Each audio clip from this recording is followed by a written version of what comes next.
Episode 13 of Christmas Dowries. A shift in the air. Rishi had finished speaking with his father before heading out for a series of interviews.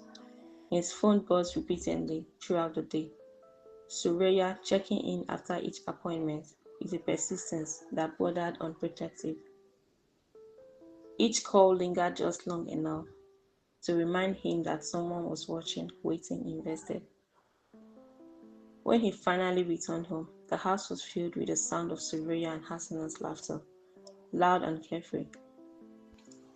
Rishi offered a tired greeting, but as he turned toward his room, Suraiya's voice anchored him. Hey Rishi, Hassana says she'll speak to her uncle about a position for you. He runs a major firm. Rishi paused, a genuine smile breaking through his fatigue. Oh, that would be really nice. Thank you. There was a quiet sincerity in his tone, the kind that came from both hope and exhaustion.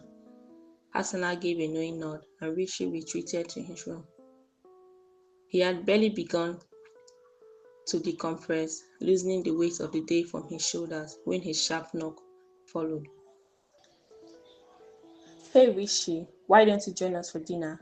We are heading out soon. Suraiya called through the door. Rishi agreed, and soon the three were settled in Suraiya's car, navigating toward an upscale restaurant Suraiya said she frequented. The city lights flowed past them, but Rishi remained mostly quiet, his mind still half caught in the day's interviews. Once seated, the atmosphere was casual, though Rishi remained in his usual shell, polite but distant.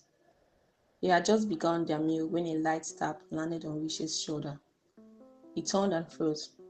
It was Arya, the woman he had run into at the sports center the day before.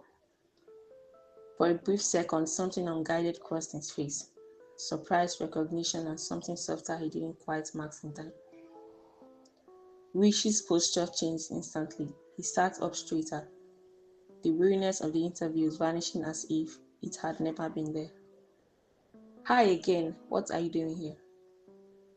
My family owns this place, Arya replied with a modest tilt of her head, a quiet confidence in her voice. I'm usually here helping out on busy nights.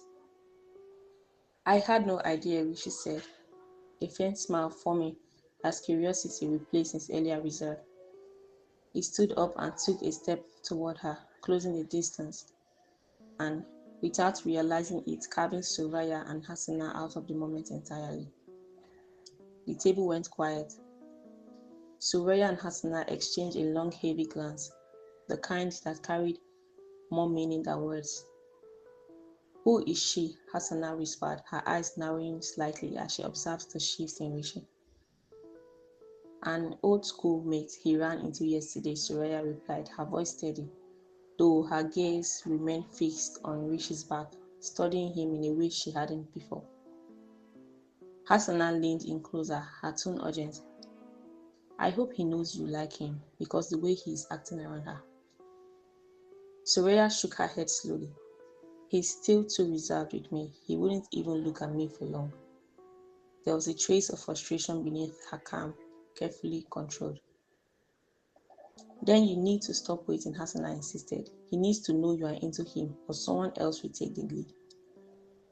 A faint, sharp smile touched Suraiya's lips. It wasn't a smile of doubt, it was calculation, quiet and deliberate. Very soon, she said, I don't want him to feel pressured just yet. You need to act fast, Hassana urged. Don't worry, Suraiya said, her voice dropping to a cool, confident sip.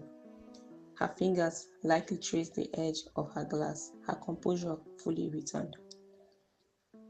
Whatever Suraiya wants, she gets. Hassana let out a small relieved giggle, reassured by the certainty in her friend's tone, and they returned to their food. Across the table, the conversation continued to drift, but the air in the room had shifted, charged now with something unspoken, something inevitable. Keep enjoying the episodes of Christmas Dowries at christmasdowries.wordpress.com.